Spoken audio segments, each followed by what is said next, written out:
Hi, everybody. Nice to see folks again. Hello, Council, again.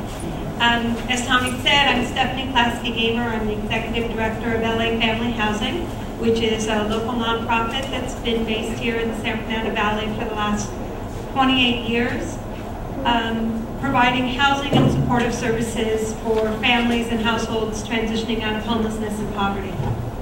About a year and a half ago, I'd say the fall of 2010, LA Family Housing was invited by the council office and by the county supervisor's office to come and partner with them because of our expertise in outreach to folks who are homeless, to come and partner with them in a Homeless Connect Day.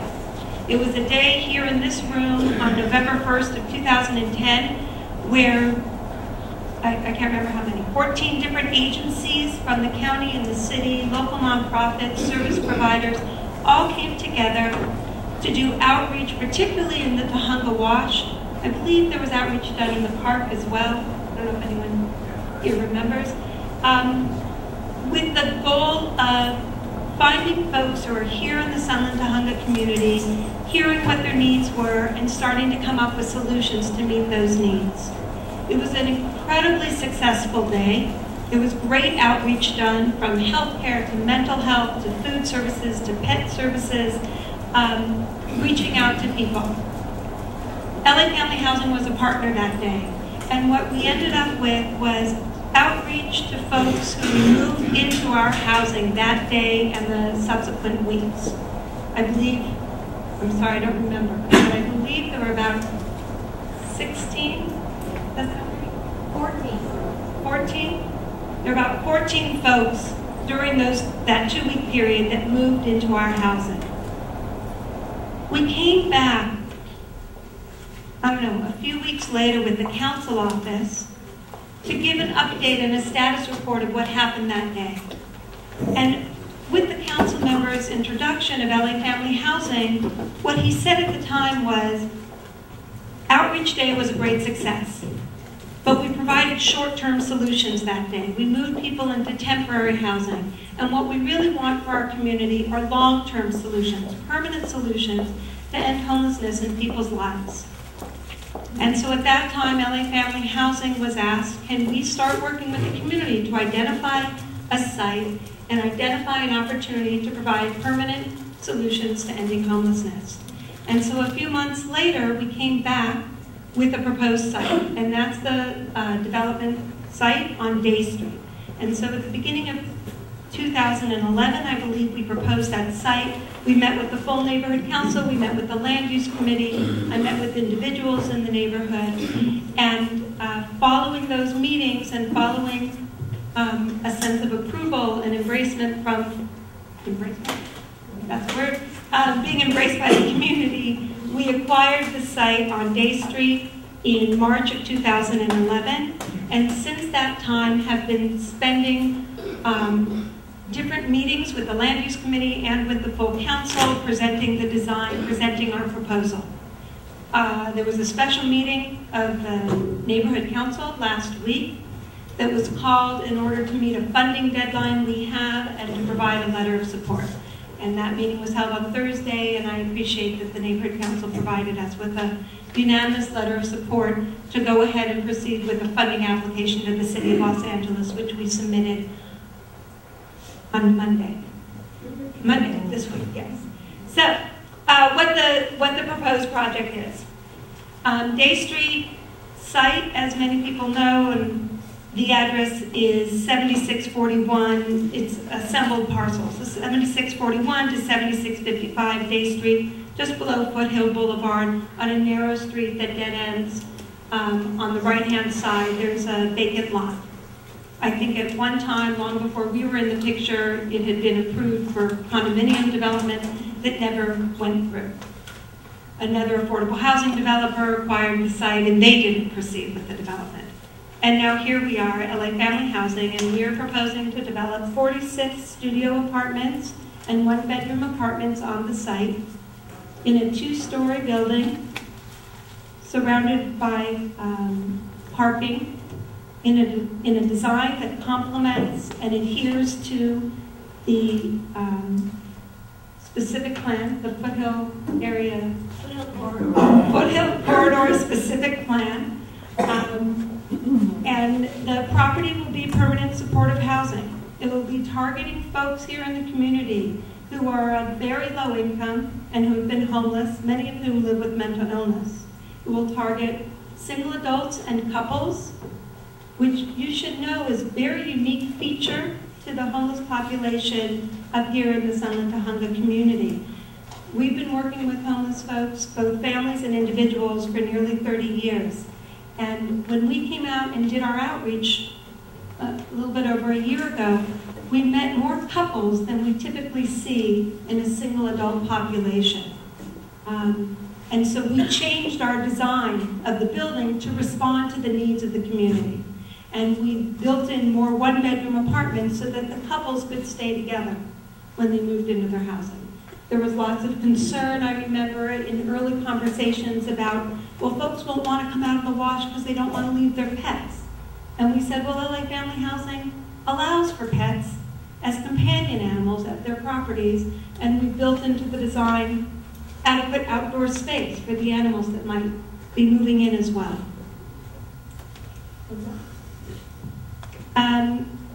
I feel like I've been here a number of times, and lots of people have heard me speak, so this is a bit duplicative, and I apologize, but I just wanted to come back tonight to see if there were any questions that people had, but also to invite you all, and I have some handouts, invite you all next Friday on January 20th at 10 a.m. We're celebrating the grand opening of a similar development that we just completed in Sun Valley. In Sun Valley, there are 60 units of permanent supportive housing for a very similar population. And I'm very proud to say that at least 4 of the tenants so far are folks that came from the wash, moved into our shelter this past year, and they are moving into the Glen Oaks, which is now going to be called the Palo Verde apartment. And I just learned today that one of the women, and I apologize I'm not remembering her name, but I can describe her physical attributes easily, but one of the women who moved in from the wash, she's going to be our speaker at the grand opening. So it's really, really nice. Yeah, is this Section 8, or is it state, or is it co-op, federal? The question was, how is this building financed? And the way LA Family Housing makes its housing affordable is we subsidize the cost of developing the building. We leverage both local, state, and federal resources to ensure that when the building is up and running, it is self-sustaining. And we don't carry a large mortgage on the building because we use subsidized dollars to build it. So yes, will some of the residents have Section 8 in order to cover the full amount of the rent? Probably, because many of the people are living on disability, which isn't enough to necessarily cover the full cost of rent. We moved a resident into Glen Oaks, the new building, about a week and a half ago. And if any of you could have been there that moment, please picture what you'll see when we're moving folks into Day Street in another, I don't know, 2 years from now. So I was with the gentleman when he opened the door to his new apartment. For him, this was the first time he had had his own permanent housing in about 16 years. We were fortunate enough in our budget to be able to fully furnish the unit, including bed linens and bath linens. We had cutlery and dishes and pots and pans already in his kitchen for him. And he's looking around and he said, oh, it's beautiful, it's beautiful. And then he opened the bathroom door, and we had volunteers come out the week before and help us set up every unit. So much so that we put the toilet paper, took it out of the package and put it on the, on the roll. And opened the soap box and put it in a soap dish so it was waiting at the sink. So that when they moved in, it was their home right away. And he opened the bathroom door and he said, oh, somebody lives here. because he saw the towels hanging and the soap in the soap dish. And I said, "You live here." "I live here." And he was stomping around, "I live here." And, you know, there's tremendous pride to take somebody who has experienced homelessness in their life, whether it's short-term or long-term, and give them the pride and dignity of their own home. And that's what we're excited to be able to do, particularly here in the Sunland Kahunga community, where people who are homeless here want to stay here in the community. And so this permanent supportive housing will allow them to do that. Yeah, I discovered in looking around, there's a lot of homelessness around here, that a lot of people think we'll stuff into Section 8. Section 8 only takes physical disabilities. You're just one of the few programs that goes after the mentally disabled, mentally handicapped, marginal people. It's not a Section 8 thing. It really is targeted for these very specific people who, under little guidance and care, will improve themselves. So I commend you in your program, but it is not quite Section 8, which I found out is for much abused, and we all know about that. But you're one of the few programs that goes after the mentally challenged. I've seen a little chatter about who would be eligible to stay at this specific project, and you made mention several times of targeting the Sunland Kahunga area. What is that process like? I think that debunks a few things that I've seen where it could be a project where people are brought from outlying areas of the county without specifically targeting the needs that you mentioned, the couples and pets and whatnot. How is that process going to work as far as who would get first preference, if you will, or how that selection process would work? That's a great question, thank you. So the question was about tenant selection and how we'll do outreach to ensure that we're really giving preference and targeting folks from the community to move into the Day Street apartments. We have to follow all fair housing laws. So we will post this in every place that we're required to post it, local papers, etc. In terms of really doing specific outreach to honor the targeting goals and the preference of the building, that's something that we'll work closely with the community in doing.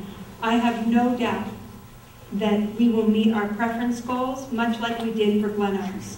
We also did very targeted outreach for Glen Oaks, trying to serve the most vulnerable in the North Hollywood, Sun Valley community. The folks that moved from the Wash into our Valley shelter who are now moving into Glen Oaks, in large part it's because they met the criteria and they were living in the North Hollywood area at our shelter. So we did very targeted outreach there and we were successful. We had to close within 2 days our application process because we only had 60 units there and we had to close the applications once we received 260 applications, and that was in a couple days. We did very targeted outreach there in partnership with local service providers, neighborhood councils, etc. Does the selection and acceptance begin and end with you, or do we have any input? Of the tenants? The acceptance or rejection of tenants, does it begin and end with you? No, the tenant selection process has to be handled by our property management company. There are a tremendous amount of compliance issues and regulatory issues that have to be met in terms of measuring somebody's income, etc. But in terms of the final decision, that has to happen with us, and it has to be in a certain process that honors first come, first served, when applications were received. They're all time-stamped when they come in, etc. But in terms of referring people to us, we would absolutely welcome referrals. Because we are trying to think of the walk. Yeah.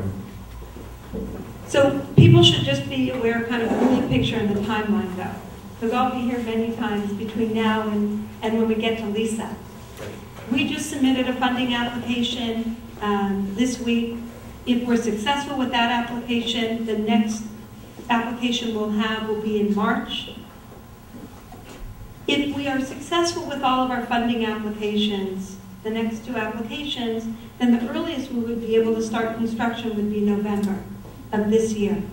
Anticipate a year of construction, and so lease-up would begin really a year from now and go into the beginning of 2014. Spring of 2014, you would be fully leased up. So we've got a long way to go, But the nice part about this process, the last year or so that I've been with you, is there's been different input along the way that we've been able to incorporate. And so I really welcome the feedback and input along the way.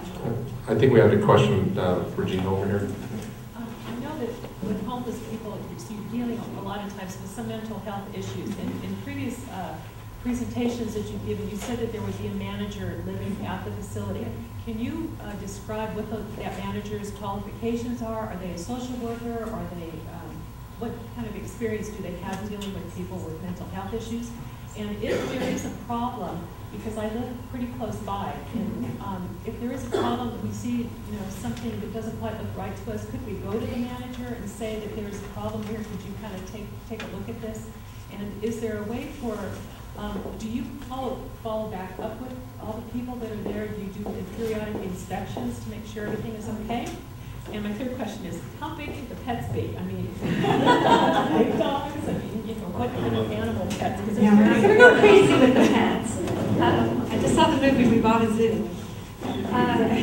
The pets, just to be clear about the pets, the policy that we have, and we have this at all of our properties, is companion animals. So we don't necessarily define by size, but it has to be a companion animal that can live within the property.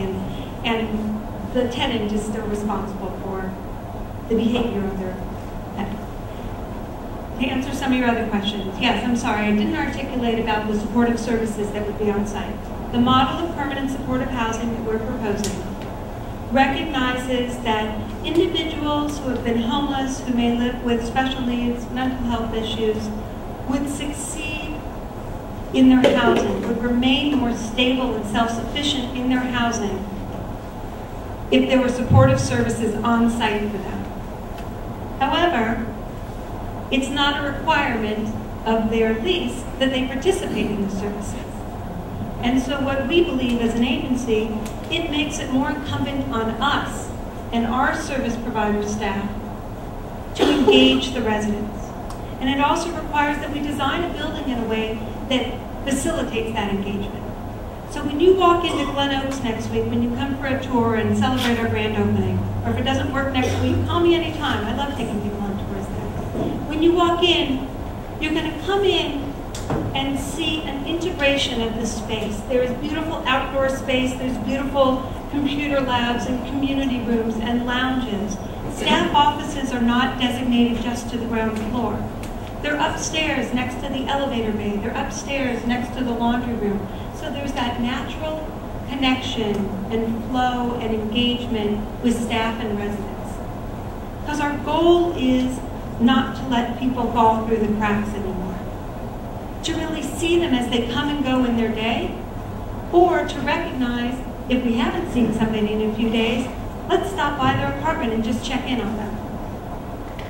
That's the type of services. There will likely be a self-sufficiency counselor, a recovery counselor, and a mental health counselor on site. That's the same sort of staffing pattern that we have at Glen Oaks. The mental health counselor, or the qualifications of all of those people vary, based on experience, but generally we're looking for masters of social work, masters of clinical psychology. The mental health coordinator would come as a clinician on site. One of our sources of funding is a state program called the Mental Health Services Act. It was a bond passed a few years back that funded these resources to build housing for formerly homeless adults with mental illness.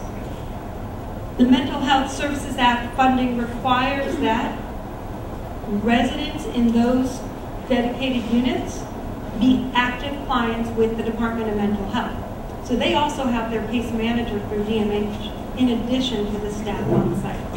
And then I think to your last question, I hope I addressed them all. To your last question, if any of you or any of your neighbors had a question or had a concern about what was happening at the property or an individual resident at the property, we always welcome folks to come on site.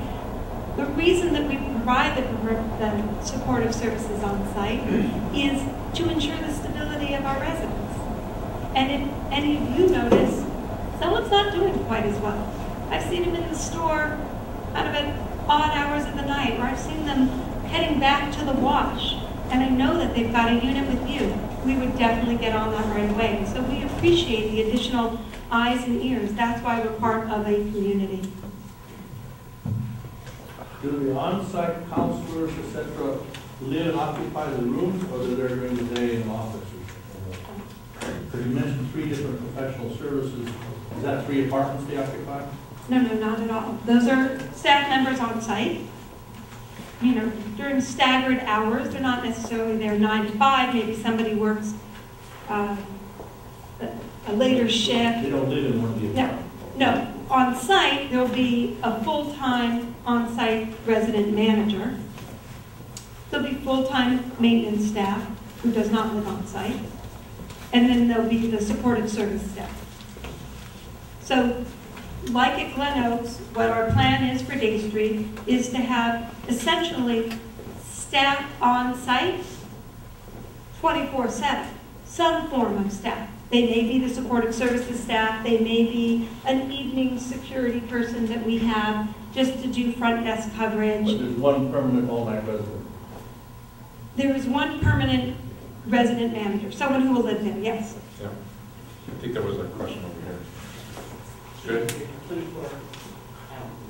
She did. Yes. I'd like to ask, would there be any way to discourage people who are living at that facility from panhandling on the streets of Sunland? Which is what a lot of the homeless people do now. We can encourage and discourage all sorts of things. Definitely we would discourage any illegal behaviors. I think, you know, from my experience and from LA Family Housing's experience, once somebody has permanent housing, has a stable place to live, and a community built around them, and the services that they need in their vicinity, and they're working on life skills and self-sufficiency programs, those things end. Things like panhandling would likely end. Now, sometimes do people go back out, so to speak? Yeah. And then is the staff there to reach back and bring them back into housing, not to be out on the street, not to be doing the behaviors that they were doing when they were homeless? Yes.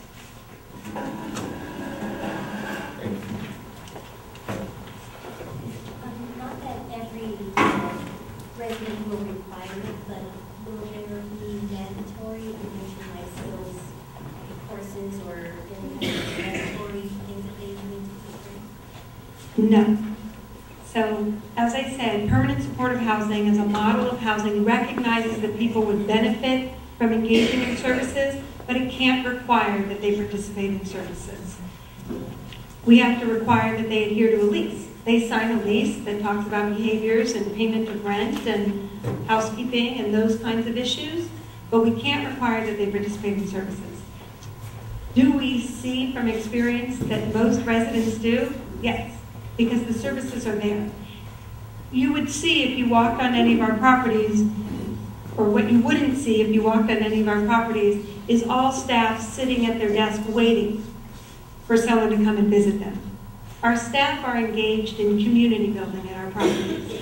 And part of that is just reaching out and checking in with folks. If I haven't seen you for a while, why not? What's going on? Let's just sit and chat. And really meeting residents where they're at. But to answer your question directly, is it a requirement to live there? No. I want to be mindful of time, so someone tell me. One more question. I can talk about this all day long. I have been a community advocate for 35 years, and including I have worked with your agency several times.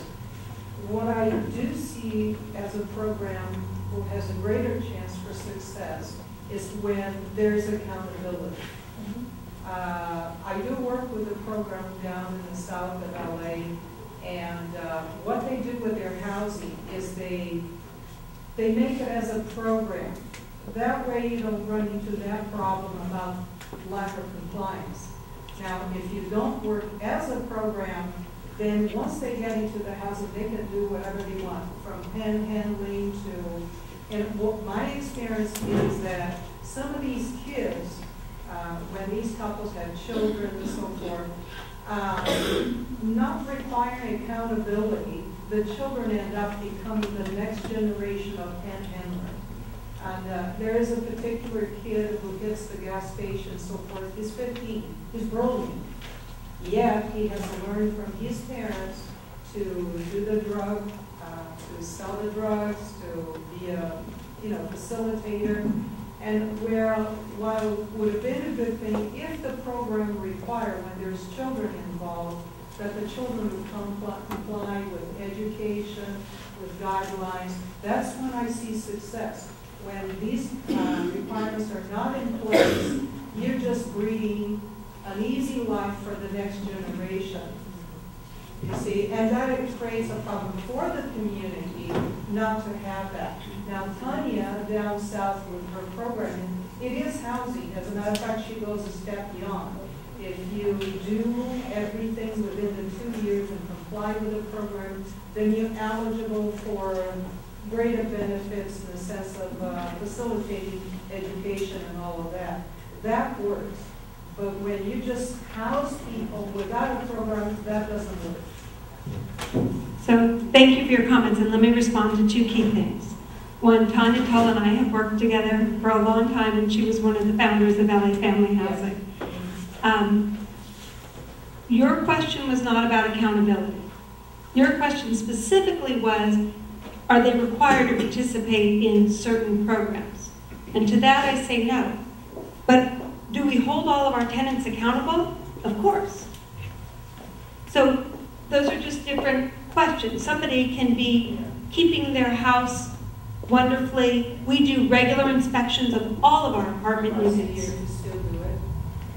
We do it more than that at LA Family Housing. So we do unit inspections where people receive accountability lists, whether it's based on housekeeping, those types of things.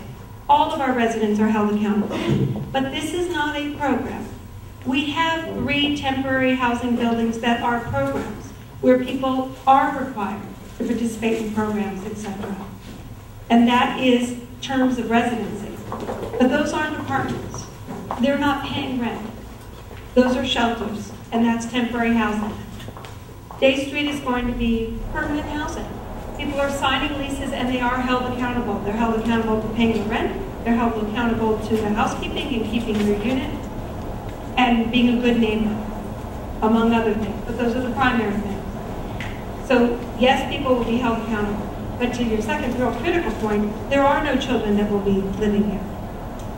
This is not a family building at all. The accommodation for couples was made because we saw a distinct characteristic of the homeless population in the Wash. And there were far more couples. I don't know what their legal status is as a couple, but what we determined was that those couples were supporting each other's stability and mental health stability, and we didn't want to sever those relationships just because we typically build housing for single adults in studio apartments, so we built in some one-bedroom apartments. So there won't be children allowed at the property. It's not a family building. Okay, thank you. Thank you for coming again. And just